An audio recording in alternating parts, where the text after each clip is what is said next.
Good evening, everybody.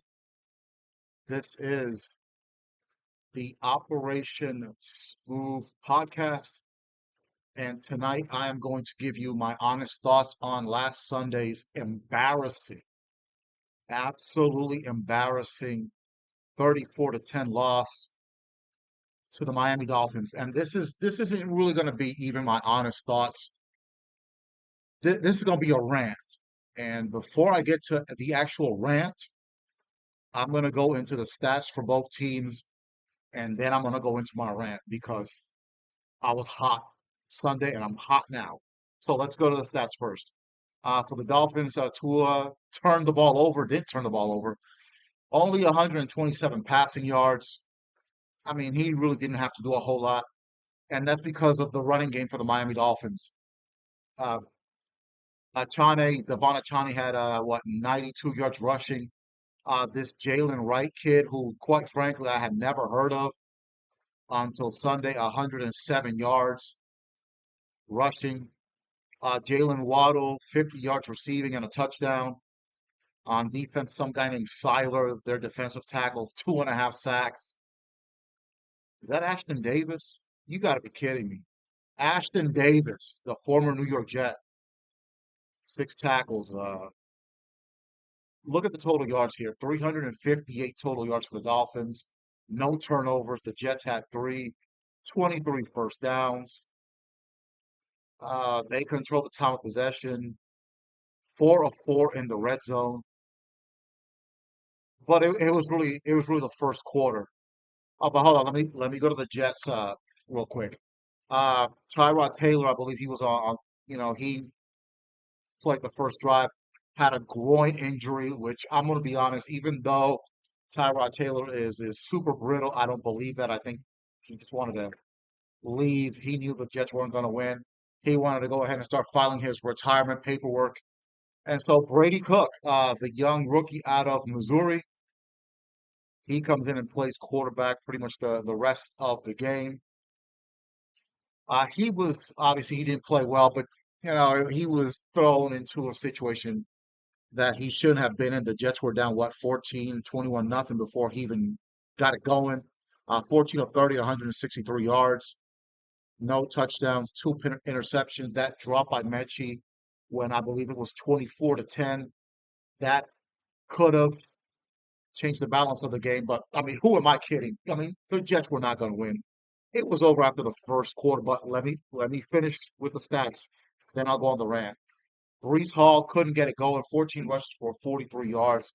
But of course, you're down 21 nothing pretty much after the national anthem is played.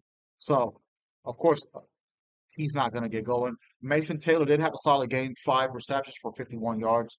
Got to get Mason Taylor more involved. John Mechie, that drop, inexcusable. Adonai Mitchell, only 1 yard. Isaiah Williams had a couple of catches. He was the actual star of the game, and that was on special teams, but we'll get to that. Uh, and Jamie Sherwood, 15 total tackles, but eh, I don't know where he got those 15 total tackles. To me, it looked like he didn't show up. And now, with that being said, here comes my rant. All right. Oh my God. You know, anytime, anytime that the New York Jets lose to the Miami Dolphins, I'm just gonna be honest, it makes my freaking blood boil. I can take losing to the Buffalo Bills. I can take losing to the New England Patriots. I can deal with the New England Patriots going to Super Bowls and winning Super Bowls. I can deal with back when Buffalo, when they made 4 straight Super Bowls in the 90s. I can deal with that. But the Miami Dolphins, ever since that 1982 AFC title game, it's personal. It's personal between me and the Miami Dolphins. I can deal with losing to the New York Giants. I can deal with losing to the Cowboys. I can deal with losing to the Bears. Okay. I can deal with losing to the Steelers, but the Miami Dolphins, that's a whole other story. I might have to make another video about that 82 AFC title game. I don't, and then, you got the fake spike. And then all the years that Dan Marino, he used to destroy the Jets secondary year after year after year, up until 98 and 99, we beat the Dolphins ass. those last couple of years. But for the majority of the time that Dan Marino was on board, it was sickening. Then you got the Monday Night Miracle, which was great, but it didn't matter because the Jets missed the playoffs. Guess who made the playoffs that year? The Miami Dolphins. The Miami Dolphins ended up going into the playoffs, and the Miami Dolphins even managed to win a playoff game. That was the last time the Dolphins won a playoff game. It's been 25 years. I go to Twin Peaks, all right, where I live. I am expecting a close game, and I'm thinking the Jets might be able to pull out a victory, get their second win in a row, get a little momentum going into the rest of the season. When the game finally comes on, they're down 7-0, and you could just see the defense was unprepared. I'm sorry, Steve Wilkes. After the season, he's got to go. He's just not that dude. Uh, a lot of players have been underperforming. I'm sorry, I got a not here. I got something in my eye from martial arts class. Let me put these on. All right, I just don't think Steve Wilkes is that dude. I had said in another video he he's good for about a year, and then I don't know what happens in his other previous stops that the team and the players doesn't don't respond to him. Gotta let him go. This game last Sunday, and Tanner Engstrom, that was shit too this week. The offensive line, offensive. They were offensive. They really weren't helping out Brady Cook at all. Well, and I'll get to Brady Cook in a minute. It looked like it looked that first quarter in particular. It looked like Adam Gase was the offensive coordinator. It looked like Rich Kotite was the defensive coordinator. I was having flashbacks to 1996 when the Jets went 1-15 and the Jaguars. I was in the Navy back then. I was stationed in Jacksonville, Florida. That year, the Jacksonville Jaguars, in their second year of existence, made it to the AFC title game while the Jets went 1-15. So you can imagine the hell that I went through back in that 1996 season. I mean, it was day after day after day, and I just had to sit and take it. That's what that looked like. It looked like Adam Gase and Rich Kotite made love, and 9 months later, the Jets team that you saw last Sunday, that's what manifested out there. Okay, that was embarrassing, especially that first quarter. It looked like every player on the Jets roster went to the end zone where the Jets logo is. And they all pulled their pants down, took a giant shit on the Jets logo in that end zone. And I'm not talking about when they took that gigantic shit, it wasn't solids either. It was that diarrhea one. You know, that explosive diarrhea where you got to run to the bathroom, you pull your pants down, and you're already shitting before your ass even hits the toilet seat. That is what the Jets produced this past Sunday. Again, particularly in that first quarter, down 21-0, absolutely disgraceful. And like I said, I was at Twin Peaks, and listen, I was hot, bro. I was hot. I was so hot. If the staff at Twin Peaks had taken me into the kitchen, the heat that was permeating from me, from all that anger, okay, I could have cooked. I could have cooked everything that was in there. The cooks could have just sat and had a couple of beers.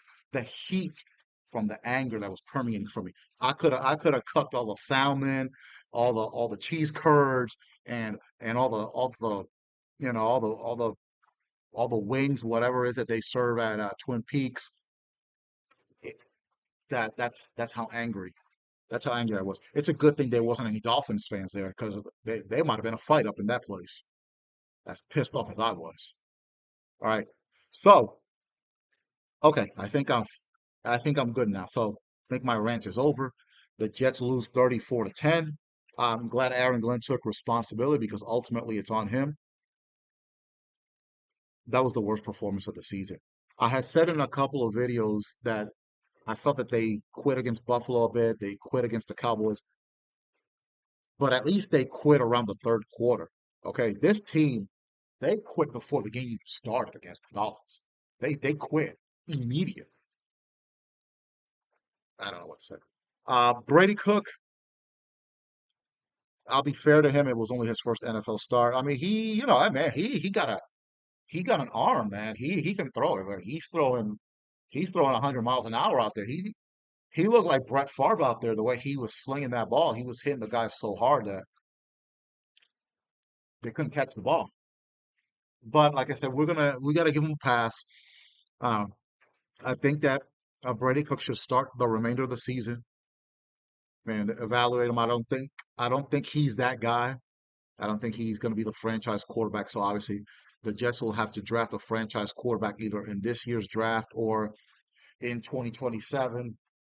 I think I'm more depending on what happens with the other teams in the draft. I think if the Raiders end up with the number one pick, then they're picking Fernando Mendoza. So then the Jets are going to have to go to Plan B, and Plan B would probably be using those two first round picks, drafting some defensive ends and some linebackers, along with the two second round picks, and go from there. And I guess in 2027, draft that franchise quarterback. Let's just say that Dante Moore and Ty Simpson wait till 2027. Then it'll be Dante Moore, Ty Simpson, Arch Manning, probably the kid from South Carolina. But again, the New York Jets embarrassed themselves. I'm gonna keep this short and sweet because that was freaking awful. And again, we get swept by the Dolphins again. Steve Wilson's got to go. Couldn't generate a pass rush. I think there was what one sack, maybe two. But let's be honest, the Jets couldn't generate a pass rush. They didn't need to because the Miami Dolphins running game, it was on point. Okay. Oh boy, Devon Achani had 92 yards rushing. He was looking like prime OJ Simpson out there, slashing and cutting the Jets defense. And yes, I'm going there for those of you old enough to remember that whole OJ Simpson trial. And then you got this Jalen Wright guy. He rushed for over 100 yards. He looked like a prime Adrian Peterson out there. So the Jets have they cannot, they can't rush the passer. They can't get sacks. They can't get interceptions. There was at least three different times where they could have got a pick. Malachi Moore dropped one. That guy Walker, two of. I mean, that was a half a yard touchdown. All you had to do was catch the ball. That would have been a touchdown. Whoever that Walker is, never want to see him again, number 53. I'd rather see Chad Cascadden come back, old number 53 that played for the Jets back in the late 90s. Bring back Chad Cascadden and get rid of that Walker guy. Okay, I think I'm done with my rant. I think I'm done with my honest thoughts on the Jets getting beat down 34 to 10 by the Miami Dolphins. The Jets are 3-9 out of the playoffs, so just let Brady cook, try to cook the rest of the season, and I guess get ready for the NFL draft and see what happens as far as trying to get that franchise quarterback, be Fernando Mendoza or anybody else.